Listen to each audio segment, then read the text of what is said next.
Hello, I'm Sister Vassa, and I'll be having my coffee right now before going to work here in Vienna, in Austria.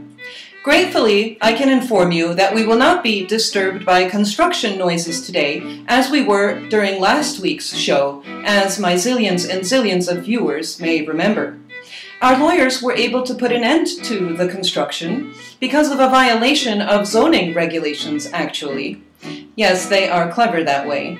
But it wasn't easy, and the police had to be involved, as well as my own security detail, and our makeup artist was kidnapped, we had to pay a ransom, and the whole thing was a huge mess. But the main thing is, it's over now, and we can get on with our show. If you haven't been watching this show, by the way, then you should realize that practically everybody else has been, so we do hope you will be joining us from now on here in Vienna. Ooh, when will you realize Vienna waits for you?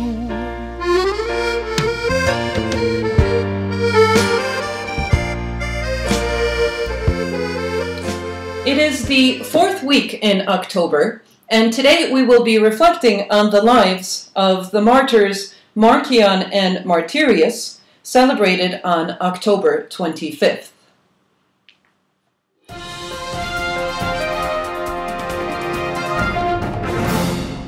Saints Marcian and Martyrius were put to death for their faith by heretics called Arians in Constantinople in the mid-4th century.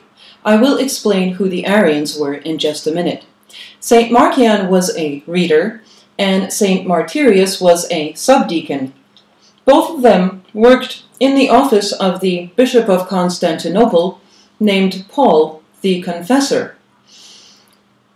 They worked as notaries or secretaries. This bishop was first exiled and then murdered by the Arians because he himself was not an Arian.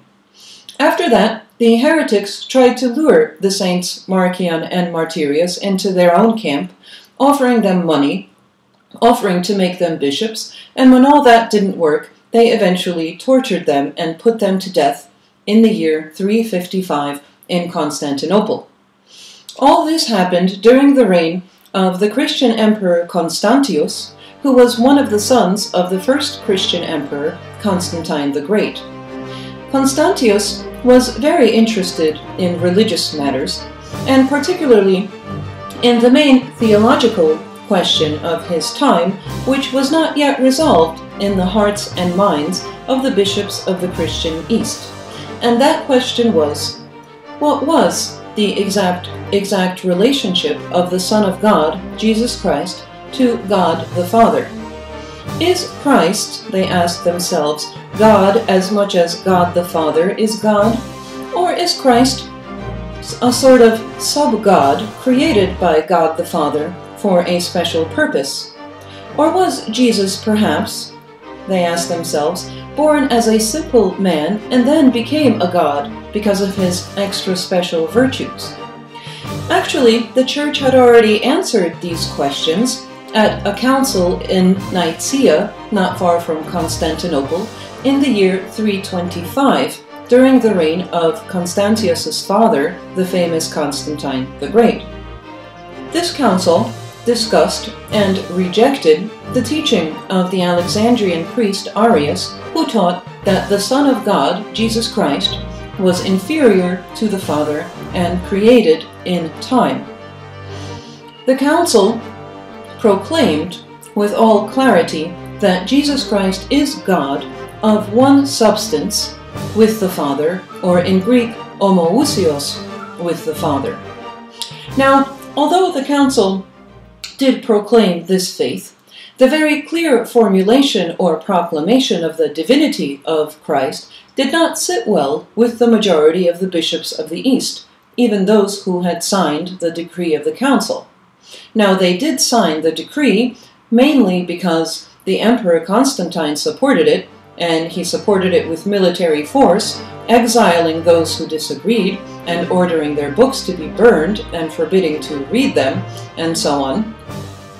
However, like I said, the majority of the bishops did not quite agree with this formulation. Why not? Because the word homoousios, of one substance, was a novelty, you see. It was not traditional. And the bishops were very traditional.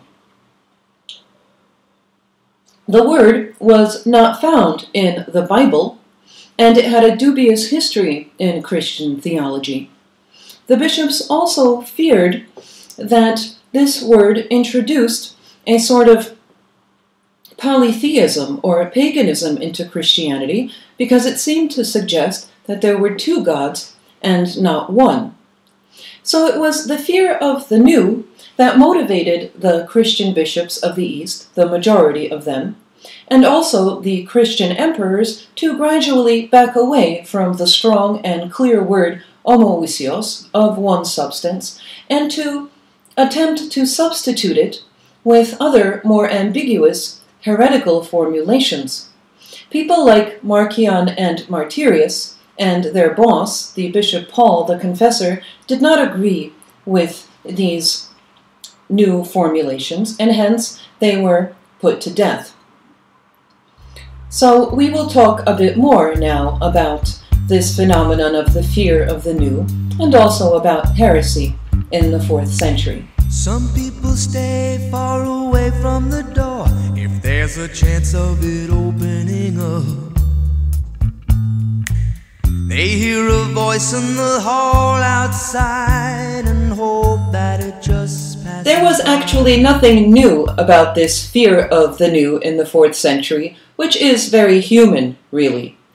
The new is less known than the old and familiar, and is hence somewhat unpredictable, and threatens our sense of security and order, which we tend to feel with the old and familiar.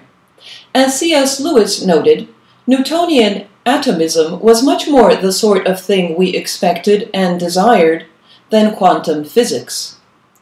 Even before the era of the Christian emperors that we have been talking about today, pagan Roman society of earlier times was staunchly traditionalist, attached to outer forms even after they had outlived their meaning. But people like Marcian&Martyrius were not afraid of the new. They embraced the new language of the Nicene Council because the old had become insufficient to reach the hearts and minds of the people of their time, even of the majority of the bishops of the East. What was new in the Christian Empire, however, was governmental persecution of religious dissent and heresy.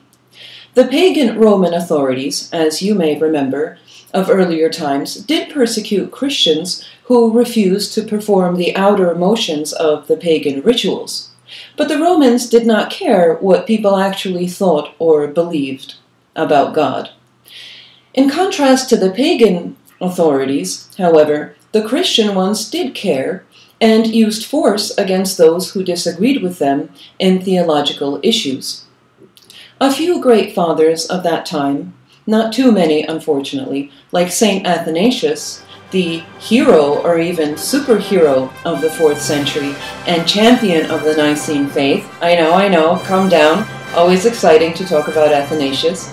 He admonished the Christian emperor and reminded him that faith in Christ is a matter of free choice. In this context, St. Athanasius quotes the words of the Lord himself: "Whoever wants to be my disciple, let them deny themselves and take up their cross and follow me."